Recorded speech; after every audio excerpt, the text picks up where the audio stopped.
ஒரு 24 வயது இளைஞரும் அவருடைய அப்பாவும் ரயிலில் பயணம் செய்கிறாங்க. அந்த பயணத்தின் போது அந்த இளைஞர் சொல்கிறாரு, அப்பா இங்கே பாருங்கள், மரங்கள்லாம் நம்மளை விட்டு பின்னாடி ஓடுது அப்படின்னு சொல்கிறாரு. ஸோ உடனே அந்த அப்பா அன்பாக சிரிக்கிறாரு.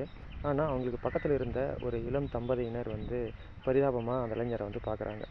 ஸோ உடனே அந்த இளைஞர் மறுபடியும் வானத்தை பார்த்து, அப்பா அங்கே பாருங்கள், மேகங்கள்லாம் நம்மளை நோக்கி வருது, நம்ம கூடவே வருது அப்படின்னு சொல்லி சந்தோஷப்படுறாரு. இதை பார்த்து பரிதாபப்பட்ட அந்த தம்பதியினர் அவங்க தந்தையிடமே கேட்க ஆரம்பிச்சிட்டாங்க, நீங்கள் ஏன் உங்கள் பையனை நல்ல மருத்துவர்கிட்ட காட்டக்கூடாது அப்படின்னு சொல்லி கேட்குறாங்க. அதுக்கு அந்த தந்தை சொல்கிறாரு, நாங்கள் இப்போ தான் மருத்துவமனையிலேருந்து வரோம், என்னுடைய பையனுக்கு பிறந்ததுலேருந்தே பார்வை கிடையாது, இன்றைக்கி தான் அவனுக்கு பார்வை கிடச்சிது அப்படின்னு சொல்கிறாரு.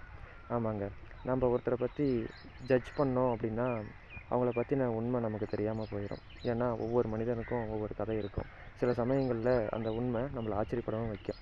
இன்றைக்கி நீங்கள் ஒரு புது தகவலை தெரிஞ்சுக்கிட்டீங்க அப்படின்னா மறக்காமல் சப்ஸ்கிரைப் பண்ணி உங்கள் நண்பர்களுக்கும் ஷேர் பண்ணுங்கள்.